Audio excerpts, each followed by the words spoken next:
మా ఛానల్స్ లో వ్యాపార ప్రకటనలు ఇంటర్వ్యూల కొరకు మాకు వాట్సాప్ మెసేజ్ చేయండి 7799978978.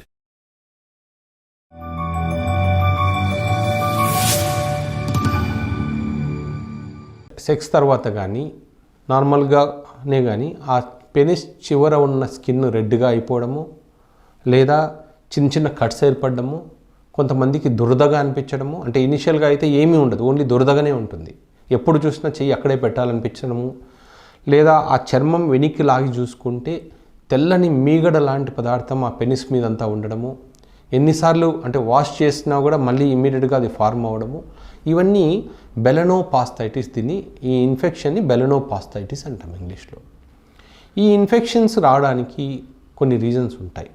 ఒకటి, డయాబెటీస్ ఉన్నప్పుడు. అంటే డయాబెటీస్ ఉన్న వాళ్ళలో ఈ ఇన్ఫెక్షన్స్ చాలా కామన్గా ఉంటాయి. సో ఇది డయాబెటీస్ లక్షణం.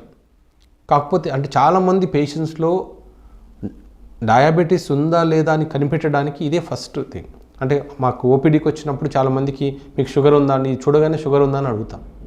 కొంతమంది లేదు సార్ ఎప్పుడు టెస్ట్ చేసుకోలేదని టెస్ట్ చేస్తే అప్పుడు షుగర్ బయటపడుతుంది. సో అంటే షుగర్ ఉన్న వాళ్ళలో ఇదే కొన్నిసార్లు ఫస్ట్ లక్షణం కూడా కావచ్చు, అంటే మళ్ళీ ఇన్ఫెక్షన్ రావడం. సో ఇలాంటి ఇన్ఫెక్షన్స్ మళ్ళీ వస్తుంటే బెటర్ షుగర్ టెస్ట్ చేయించుకోవాలి.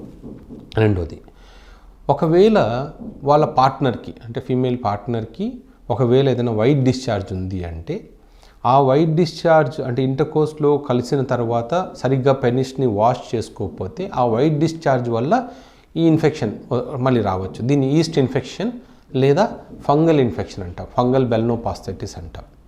ఇదేంటంటే ఇలాంటి ఇన్ఫెక్షన్ వచ్చినప్పుడు ఇద్దరిని ఒకటేసారి ట్రీట్ చేయాలి. అంటే ఓన్లీ మేల్ని ట్రీట్ చేసి పంపించినా కూడా మళ్ళీ కలిసిన ప్రతిసారి అలాంటి ఇన్ఫెక్షన్తోనే వెనక్కి వస్తుంటారు. సో అక్కడ ఏంటంటే ఇద్దరికి భార్యాభర్తలు ఇద్దరికి ఆ పార్ట్నర్స్ ఇద్దరికి ఒకటేసారి ఆ ఈస్ట్ ఇన్ఫెక్షన్ ఫంగల్ ఇన్ఫెక్షన్కి ట్రీట్మెంట్ ఇస్తే ఇది మళ్ళీ రాకుండా ఉంటుంది.